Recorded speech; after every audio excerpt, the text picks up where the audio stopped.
sesimiz değişik siyasi projemiz hepsi değişik dünya güçleriyle ama çok teşekkür ederim. Yazılı raporlarınızı ettiği en önemli nokta.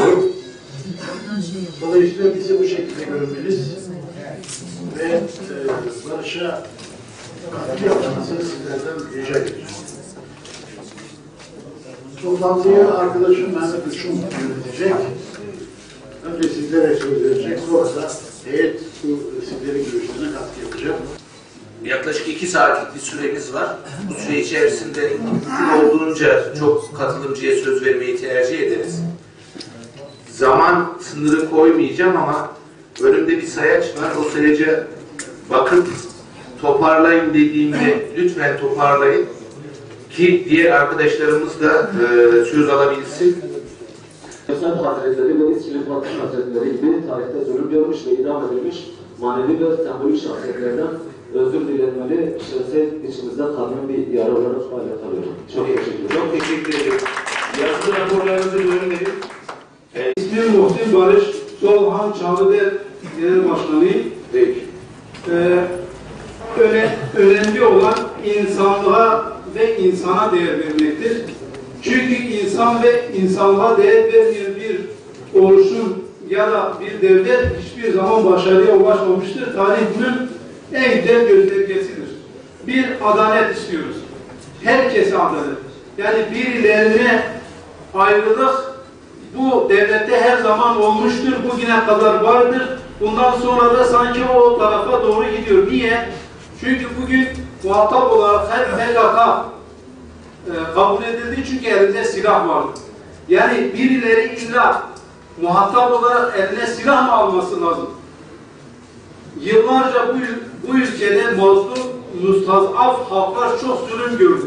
İnsanlar camilerde ders verdiği için zindanlara atıldı. Bir tanesi de benim. 6 yıl sırf Kur'an dersi verdiğim için cezaevinde kaldım. Dolayısıyla halkımızla barışmalıyız. İnancımızla barışmalıyız. Bu devlet yıllardır kendi dinine, kendi halkının dinine savaş açmış. Bakın Avrupa'ya, Avrupa kendi diniyle barışık. Biz de kendi dinimizle barışmalıyız. Ve bu barışık hayatımız bize kardeşlik getirecektir. İkincisi, etnik sitelere ayrılmak. Türk, Kürt, Laz, Arap. Biz Zada'yız, Zadaca konuşacağız, Zadaca eğitim göreceğiz, Zadaca eğitim alacağız, Zadaca çocuklarımıza eğitim vereceğiz ya da Türkçe. Niye ayırıyoruz kardeşlerimizi? Niye Türk kardeşlerimizle düşman oluyoruz? Biz onlarla beraber savaştık, biz onlarla beraber kardeş olduk, biz onlarla beraber secde ettik. Yani bizim bunlarla bir düşmanlığımız yok, biz kardeşiz. Birileri bizi ayırmasın, biz Müslümanız. Toparlayalım. Evet, üçüncüsü de adalet anlayışına, yani mahkemelerin artık anlayışını değiştirmesi lazım. Yani dün Hüdapar'ın işte başkan yardımcılarına ceza verildi. Daha yeni kurulmuş bir partinin hemen önüne bir tekme ile çevreyle önü kesilmeye çalışıyor. Artık bunların yani bu toplumda kabul görmediğini herkes görmelidir, bilmelidir. Muhatap sadece PKK ve silahlı güçler olmamalıdır. Bu halk olmalıdır. Halkına değer veren, insanına değer veren bir toplum aziz olur ve ileriye gider. Tarih bunun göstergesidir. Söyledik. Biz kendi yazılı vereceğimiz metinde de göreceksiniz. Özellikle diyoruz ki çözüm Kürt halkının durduğu yerdir. Buna çok dikkat edilmelidir. Vurguluyorum. Çözüm Kürt halkının durduğu yerdir.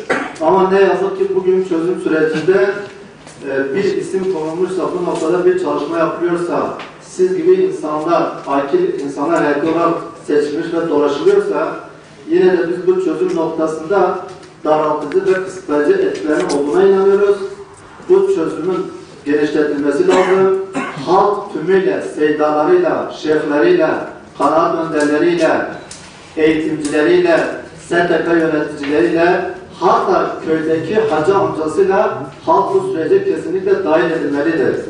Eğer doktor hastaya teşhis koymuşsa, tedavi sürecinde bütün tedavi yöntemlerini uygulamıyorsa kimse buna tedavi iyileştirme diyemez.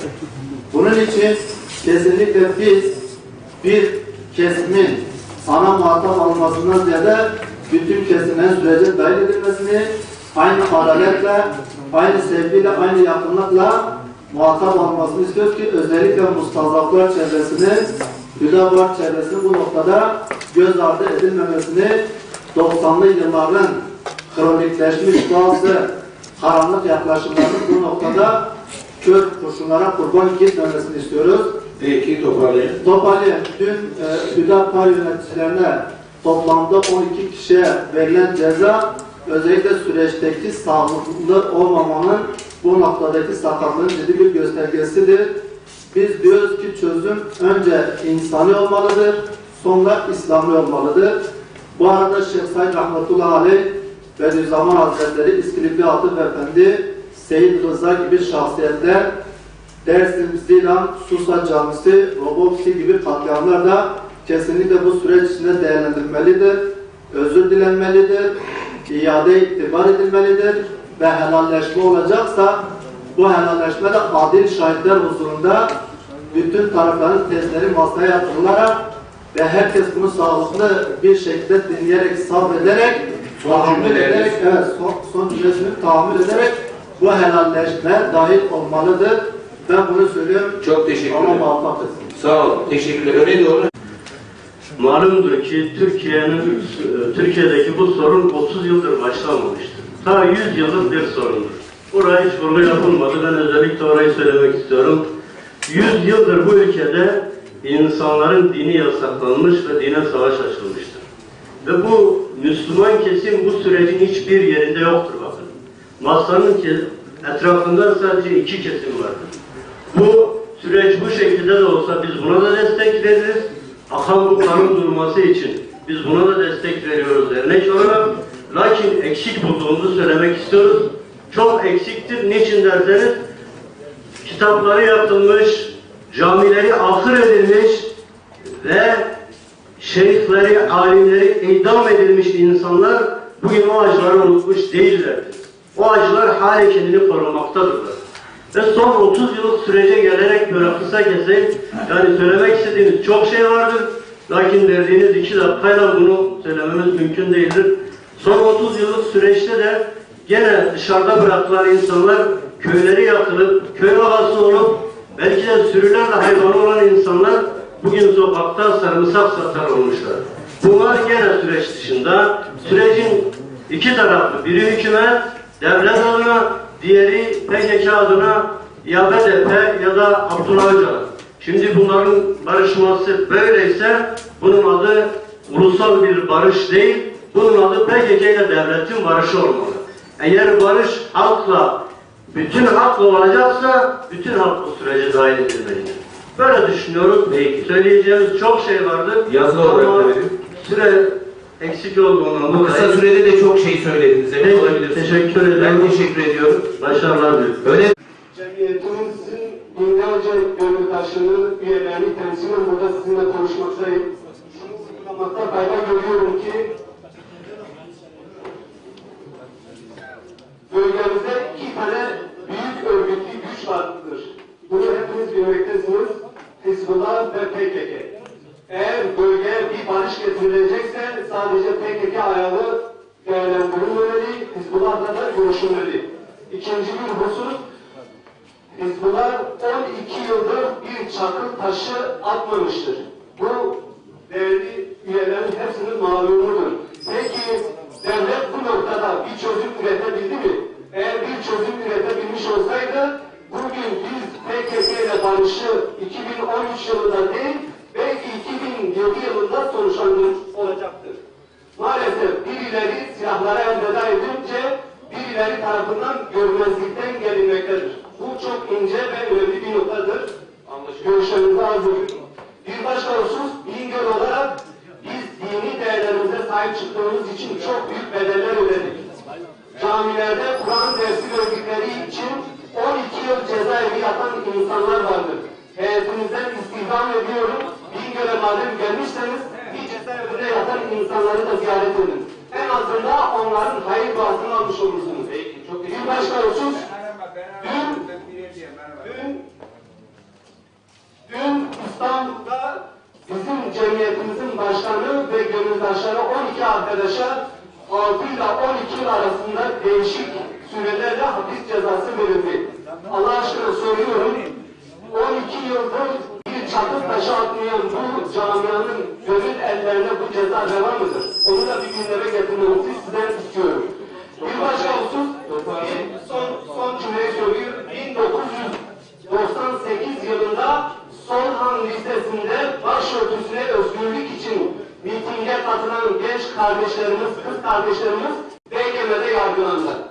O tarihten sene 2013 tarihine kadar Allah aşkına başörtüsüne özgürlük için bir çözüm üretilebildi mi? Maalesef bu gibi hadiseler sanki biriyle illaki silah zoruyla insanları masaya oturtacak, çözüm üretecek. Eğer bu mevzulara çözüm bulunmuş olsaydı bugün biz kaçan yıllarımıza üzülmeyecektik. Görmedik. İstenilen düzeyde vatandaş olarak biz bunu yaşayamadık. Terörden zarar görmeyen tek bir vatandaş bu bölgede yok. Bunun yanında devletin baskısında da zarar görmeyen vatandaş kalmamıştır. Ancak bu sorunların giderilmesi, tam bir demokrasi, insan hakları, Kürt ve Türk ırkını ırk içinde değil de kardeş olarak bir araya getirilerek bu ülkede yaşamasını sağlamak gerçekten ihtiyaçtır.